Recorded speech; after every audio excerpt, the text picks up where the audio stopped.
కళాప్రపూర్ణ doctor మిక్కిలేని Radhakrishnamurthy గారి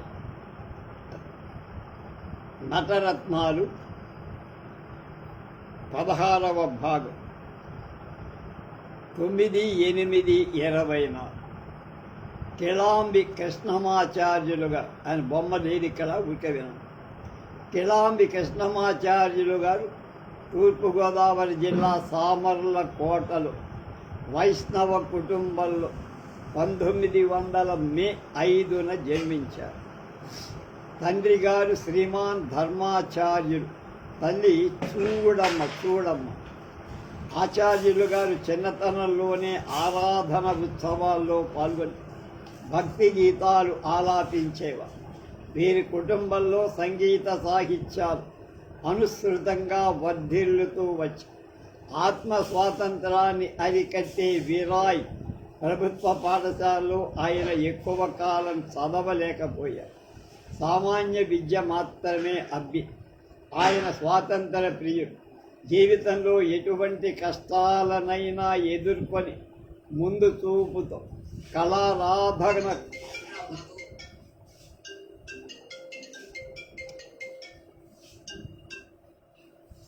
hello సీనుకు phone చేస్తే ఎంతమంది నీకు చేసా ఏం లేదు. సీను వాళ్ళ తాతగారి గురించి ఇప్పుడు నేను చదువుతున్నా లైవ్. అది నీకు కావాలంటే విను, చూసుకో. వాడికి చెప్పా ఓకే అన్నాడు. అది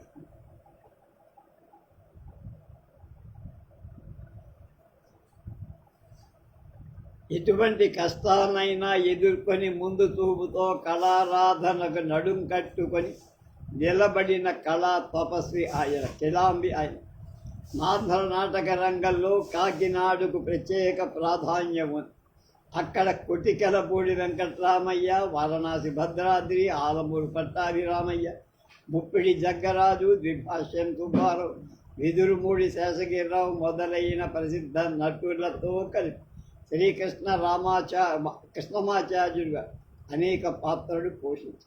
1917 సంవత్సరంలో వారి గురువుగారైన పల్లె వెంకట హనుమంతరావు పంతులు గారు స్థాపించి ఆంధ్ర సేవా సంఘంలో జీవిత సభ్యులుగా ఉండి చాలా కాలం వరకు ఆ సంఘానికి ఉపాధ్యక్షులుగా, కార్యదర్శిగా, దర్శకులుగా ఆ సమాజ అభివృద్ధికి చాలా కృషి చేశారు.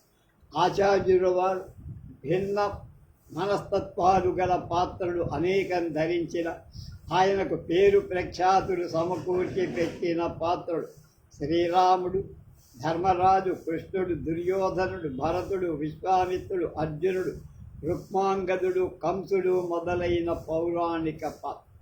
భవానీ శంకరుడు, బిల్వమంగళుడు, పురుషోత్తమరావు, సుబ్బిశెట్టి, రామప్ప పంతులు, శర్మ మొదలైన సాంఘిక పాత్రలు. 4 దశాబ్దాల పాటు వీరు నటులుగా ప్రజా మన్ననలు అందుకు. కృష్ణమాచార్యులు గారి వస్తుత భారీ మనిషి. చిన్నతనం నుండి వ్యాయామం చేసి రంగస్థలానికి అనువైన శరీర సౌష్ఠవాన్ని సంపాదించి శరీర వ్యాయామం, సంగీత సాధన ఆయన నిత్యకృత్యం. ఆయన ఏ పాత్ర ధరించినా రాణించి ప్రేక్షకుల మన్నన పొందారు. ఆచార్యులు గారు ఆంధ్ర సేవా సంఘంలో చేరి పనిచేసే కాలంలో అందులో చేరిన విద్యార్థుల విద్యాభివృద్ధి వారి సొంత ద్రవ్యాన్ని చేతి డబ్బు ఖర్చు పెట్టేవారు. 1912 నుంచి 54 వరకు 42 ఆచార్యుల గారు తమ వివిధ పాత్రలు ధరిస్తూ నాటకాల దర్శకత్వం వహించేవారు. అనేక సమాజాలు వీరి దర్శకత్వంలో అనేక నాటకాలు ప్రదర్శించారు. చతుర్విధ అభినయాలు, 4 రకాల అభినయాలు అంటే యాక్టింగ్, ఆమూలాగ్రం ఆకళించుకుని కళా ప్రపూర్ణుడు అనిపించుకు భరతనాట్య సంప్రదాయాలను కూలంకషంగా తెలిసినవారు. ఎటువంటి నాటకాలైన వారి దర్శకత్వ ప్రతిభతో మెరుగులు పెట్టి ప్రదర్శన యోగ్యంగా రాణింపుకు తీసుకువచ్చేవారు. వారి దర్శకత్వ ప్రతిభతో వెలువడ్డ ప్రతి పాత్ర హృద్యమంగా ఉంది. అతి క్లిష్టమైన నాటకాలను కూడా సాహసంతో చేపట్టి ప్రదర్శించి విజయం సాధించి వీరి దర్శకత్వంలో కురుక్షేత్రం, ఆంధ్రశ్రీ, వేనరాజు, చాణక్య నాటకాలు బాగా ప్రచారంలో. ఆచార్యులు గారు ధ్వని అనుకరణ విద్యలో కూడా వెంట్రిలాక్విజం అని కడు సమర్థుడు. వివిధ ప్రాంతాల్లో జరిగే నాటక కళా పరిషత్తులకు న్యాయమూర్తిగా ఉండి నిష్పక్షపాతంగా వ్యవహరి బహుమతులు నిర్ణయించేవారు. వీరి బహుముఖ ప్రజ్ఞ గుర్తించి 1950లో కాకినాడలో జరిగిన ఆంధ్ర నాటక కళా పరిషత్ శ్రీ బెజవాడ గోపాలరెడ్డి గారి అధ్యక్షతతో ఆచార్యులు గారి సన్మానం, సుప్రసిద్ధ సినీ నటులైన చిత్తూరు వి నాగయ్య గారి అధ్యక్షతలో పెద్దాపురంలో పౌరులంతా కూడా పౌర సన్మానం చేసి ఆచార్యుల వారు నాట్యకళా సార్వభౌమ అని ఆనాడు నాగయ్య గారు ఆయన్ని కీర్తించారు. కృష్ణమాచార్యుడు గారు కళాసేవకు గుర్తింపుగా 1954 సెప్టెంబర్ 12 కాకినాడలో బ్రహ్మాండమైన సన్మానం జరిగింది. ఆ సభలో పద్మశ్రీ స్మారం నరసింహారావు, బందా కనకలింగేశ్వరరావు, వేదురు సత్యనారాయణ శాస్త్రి, పివి నరసింహారావు మొదలైన ప్రసిద్ధ కళాకారులు ఆయన కళాసేవను కొడియాడారు. వారి శిష్యులైన చాగంటి సన్యాసిరాజు, పీసపాటి నరసింహమూర్తి స్వయంగా సువర్ణ ఘంటా కంకణాలను ఆచార్యుల వారి చేతికి అలంకరి ప్రసిద్ధ నాట్యాచార్యులుగా, నాటకరంగ పితామహులు, ఆదర్శ దర్శకుడుగా వెలుగొందిన కృష్ణమాచార్యుల గారి ఆరోగ్యం 1957కి పూర్తిగా దెబ్బతినిపోయింది. కాకినాడలో వైద్యశాలలో వారి కుడికారు శస్త్రచికిత్సలో తీసేయాల్సి వచ్చింది. ఈ భయంకర పరిస్థితిలో కృషించిన కృష్ణమాచార్యులు 1959 జూలై 27న కన్ను మూశారు. ఇప్పుడు పండిట్ రావు అని పిలువబడే శ్రీ గాడేపల్లి సూర్యనారాయణ గారి గురించి ఇప్పుడు తెలుసుకుందాం. ఆయన గడ్డం మీసం పెట్టి అచ్చగా ట్యాగూర్ లాగా, రవీంద్రనాథ్ ట్యాగూర్ లాగా ఉండే నెహ్రూ కోటు వేసేవారు ఆయన పంచె మీద. మా పెద్దక్కయ్యకి మామగా వాళ్ళ తమ్ముడు ఈయన తన్నుడు, ఈయన అన్నగారు పెద సూర్యనారాయణ గారు. ఆయన రేడియో బావగారు కబుర్లు చెప్పారు. అది వాళ్ళకున్న సంబంధం. పండిట్ రావు గారి అసలు పేరు గాడేపల్లి సూర్యనారాయణ మూర్తి. ఆయన మాతామహుల గ్రామం అంటే తల్లి గ్రామం విశాఖ జిల్లా నర్సీపట్టణం దగ్గర ఉన్న పెనుగోలను. ఆయన జన్మస్థలం అక్కడే పుట్టారు. కానీ ఆయన పెరిగిన తూర్పుగోదావరి జిల్లాలో పిఠాపురంలో పెరిగారు. విద్యార్థి దశలోనే ఆయన పిఠాపురంలో ఉన్న సూర్యరాయ పుస్తక భాండాగారానికి అంటే లైబ్రరీ అనుబంధ సంస్థగా ఆంధ్ర భాషాభివర్ధని నాటక సమాజాన్ని స్థాపించారు. ఈయనే పండిట్ రావు గారే స్థాపించారు. నాటక ప్రేక్షకుల్లో ఆంధ్ర భాషాభిరుచి పెంపొందించాలనే ఆసక్తితో ఆయన ప్రాచీన కవులు రచించిన విజయ విలాసం, సీతా విజయం, మనుచరిత్రం, నిరంకుశోపాఖ్యానం మొదలైన ప్రబంధాలు నాటకాలుగా ఈయన రాయించారు. చూడాలి, అది గొప్పది. ఆ ప్రబంధాలలో ఉన్న పద్యాలే నాటకాల్లో ఉపయోగిస్తూ రంగస్థల ప్రదర్శనలు ఏర్పాటు చేశారు. నాటక ప్రదర్శనలు విజయవంతం కావటానికి నటీనటుల శక్తి సామర్థ్యాలే కారణమని, భాషాభేదం ప్రతిబంధకం కాదని నిరూపించాలని దీక్షతో పండిట్ రావు గారు సంస్కృత నాటకాలు కూడా ఆడారు. వాటిలో ముఖ్యమైనది వేణీ సంహారం, అభిజ్ఞాన శాకుంతలం. ఈ నాటకాలు గొప్పగా ఉన్నాయి. ఆనాటి పండితులు పామరులు బాగా మెచ్చుకున్నారు. కీర్తిశేషులైన కందుకూరి వీరేశలింగం పంతులు గారు, కవి సార్వభౌమ శ్రీపాద కృష్ణమూర్తి శాస్త్రి గారు, వడ్డాది సుబ్బరాయ కవి, చిలకమతి లక్ష్మీనరసింహ గారు, తిరుపతి వెంకటేశ్వర కవులు మొదలైన మహనీయులు పండిట్రావు గారి నాటకాలని ఆయన ఆడించే తీరుని చాలా మెచ్చుతారు. ఈ విధంగా ఆయన తెలుగు సంస్కృత నాటకాలు ప్రదర్శిస్తూ అఖండమైన పేరు ప్రఖ్యాతులు సంపాదించారు. 1920 కాలంలో హిందీ భాషా ప్రచారం ఆంధ్రదేశం అంతటా ప్రారంభం. కానీ ఆంధ్రుల్లో ఆ రోజులు హిందీ భాష ఆసక్తి పెద్దగా ఉండేది కాదు. ఆంధ్రులు హిందీ భాషాభిరుచి పెంచుకోవటం అవసరమని పండిట్రావు గారు గుర్తించి అందుకు అనుగుణంగా ప్రఖ్యాత హిందీ నాటకాలు ప్రదర్శించటం ప్రారంభించారు. ఆ నాటకాల్లో ముఖ్యమైన స్వర్గీయ ద్విజేంద్రలాల్ రాయ్ రచించిన చంద్రగుప్త, మెవాడ్ పతన్, రాణా ప్రతాప్, షాజహాన్, ఛత్రపతి శివాజీ మొదలైనవి ఎంతో కట్టుదిట్టంగా హిందీ నాటకాలు తయారు చేసి ఆంధ్రదేశం ముఖ్యమైన పట్టణాల్లో ఆయన ప్రదర్శించేవారు తన ట్రూపుతో. అంతేకాక ఆయన భారతదేశ ముఖ్య నగరాలలో కూడా వాటిని ప్రదర్శించి బీజీ ఖేర్, మహదేవ్ దేశాయ్, శ్రీమతి సరోజినీ నాయుడు, రాజేంద్ర ప్రసాద్ మొదటి ప్రెసిడెంట్ మనకి వంటి ప్రముఖుల ప్రశంసలు అందుకున్నారు. ఆయన నిర్వహించిన షాజహాన్, చాణక్య పాత్రలో ఒక విశిష్టత ఉండేది. ఆయన భావ ప్రకటనలు అనుసరించే అభినయం తీరు ఒక ప్రత్యేకమైన తరహాకు చెందింది.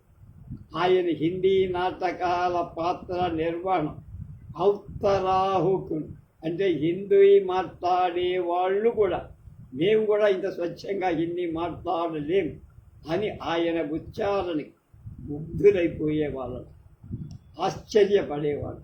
దక్షిణ భారత హిందీ ప్రచార సభ నిర్వహించిన వివిధ రాష్ట్ర నాటక పోటీలలో వరుసగా 3 ఏళ్ళు పాల్గొని చంద్రగుప్త, రాణా ప్రతాప్, షాజహాన్ నాటకాలు ప్రదర్శించి 3 సార్లు ఫస్ట్ ప్రైజు షీల్డ్ అందుకున్నారు పండిట్రావు. ఆయన నాకు ఒకసారి బాగా మాట్లాడేవాడు, నేను మెడ్రాస్ వెళ్తేవాడు, మా అక్కయ్యేవాడు. ఆయన ఈ విషయాలన్నీ కూడా చెప్తూ ఉండేవాడిని. అప్పుడు తర్వాత మర్చిపోయాను నేను. ఆయనతో పాటు ఆయన కొడుకు అంటే మా బావగారు కృపానిధి, ఆయన కూడా నాటకాలు ఆయనతో పాటు వేసేవారు. ఈ విధంగా సుమారు 50 ఏళ్ళు నాటక కళా సరస్వతిని ఆరాధించారు. తెలుగు, సంస్కృత, హిందీ నాటకాలు ప్రదర్శించిన ప్రజల్లో ఆ భాషల పట్ల ఆసక్తి కలిగించి నటనలు, నాటక ప్రదర్శనలు ఆంధ్రులు సాటి లేని వాళ్ళని ఉత్తర దేశం గుర్తించేట్లుగా ఆయన కృషి చేశారు పండిట్రావు గారు. అది ఆయన గొప్ప. ఇది ఆయన ప్రదర్శించిన నాటకాలకు ప్రవేశ రుసుము లేదు, టిక్కెట్ లేకుండా నాటకాలు ఆడారు. అది గొప్పతనం. అంటే సొంత డబ్బు ఖర్చు లేదు. ఈ ఉచిత ప్రదర్శనలకు అయ్యే ఖర్చు కళా పోషకులైన ప్రేక్షకులే భరించారు. ప్రతి ప్రదర్శనకు విజయవంతంగా నిర్వహించగల దిట్ట పండిట్రావు. కేవలం పేరు ప్రతిష్టలు మినహా ఆర్థికంగా పాపం ఆయనే సంపాదించింది. ధనార్జన అపేక్షతో నాటకాలు ప్రదర్శించారు. ఆయన ఆఖరి నాటక ప్రదర్శనం 1964లో తిరుపతి వెంకటేశ్వర విశ్వవిద్యాలయం రిజిస్ట్రార్ ఆదరణతో జరిగి అప్పటికి ఆయన వయసు 70 ఏళ్ళు. వృద్ధాప్యం ఆవహించింది. శక్తి సామర్థ్యాలు ఉడిగిపోయాయి. ఎంత ఉత్సాహంగా ఉన్న ప్రదర్శన ఇచ్చే పరిస్థితిలో లేదు.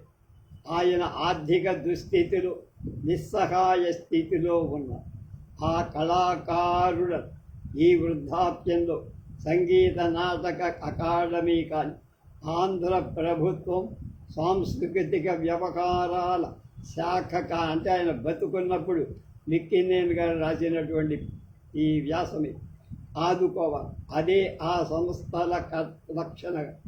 ఆయన వింజరాణి అనే సినిమాలో యాక్ట్ చేశారు. వెంకటేశ్వర మహాత్మ్యం అనే సినిమాలో నటించారు. ఆ వెంకటేశ్వర మహాత్మ్యం అంటే రామారావు వెంకటేశ్వరు గారు, సిఎస్ఆర్ వెంకటేశ్వరుడుగా విష్ణుమూర్తిగా నటించినటువంటి వెంకటేశ్వర మహాత్మ్యం.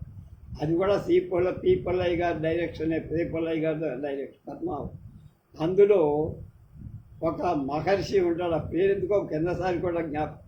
ఆ మహర్షి కాళ్ళలో అరికాల్లో ఒక కన్ను ఉంటుంది.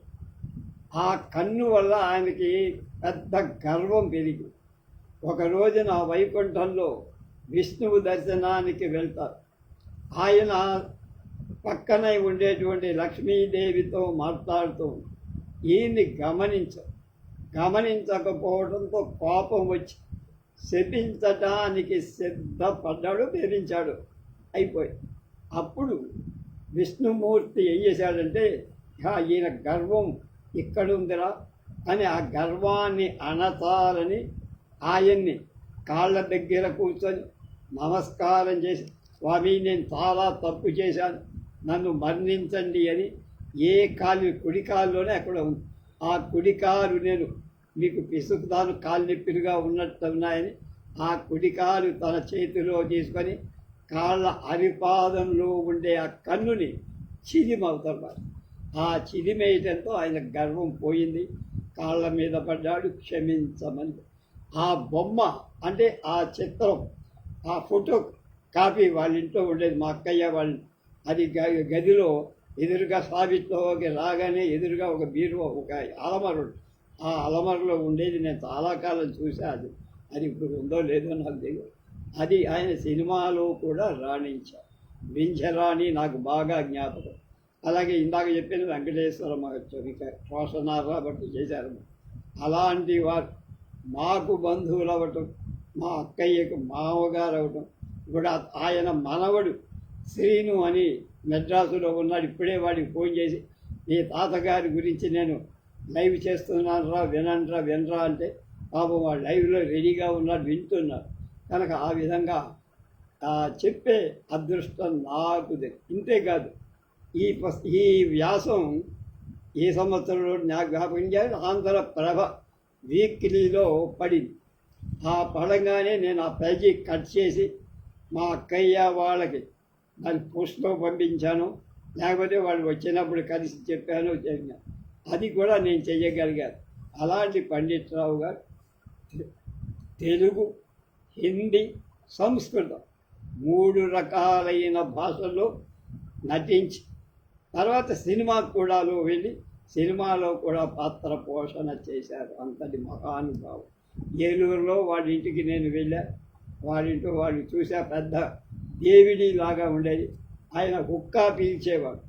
అలాగే నెహ్రూ ఎలా వేషం వేస్తాడు అలా ఉండేవాడు. మంచి దబ్బ పండు లాంటి ఆ ఛాయలో ఉండేవాడు. ఈ వాళ్ళ చివరైన ఎన్విఎల్ నరసింహాచార్యుడు.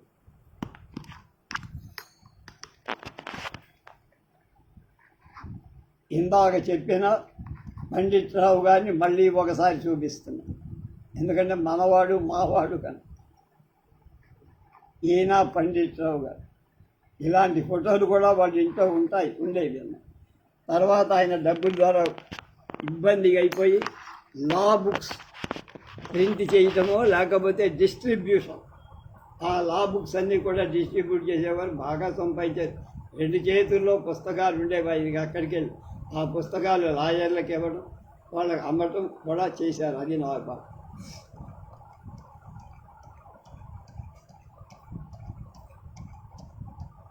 ఎన్విఎన్ నరసింహాచార్య ఆంధ్ర నాటక రంగస్థలంలో ప్రసిద్ధ పౌరాణిక పాత్రలైన హరిశ్చంద్ర, దుర్యోధన పాత్రలు అద్భుతంగా ప్రేక్షకుల ఆదరాభిమానాల అపారంగా అందుకున్న వారిలో ఎన్విఎన్ నరసింహారావు చాలా ముఖ్యులు. ఎన్విఎన్ నరసింహాచార్యులు గారి జన్మస్థలం పెదవాడు. 1913లో జన్మించారు అక్టోబర్. తండ్రి నండూరి పట్టాభిరామాచార్, తల్లి అలవేలు మంగ. చిన్నతనం నుంచే నరసింహారావు గారి పెద్ద చదువులు చదివించాలని తల్లిదండ్రుల అభిలాష.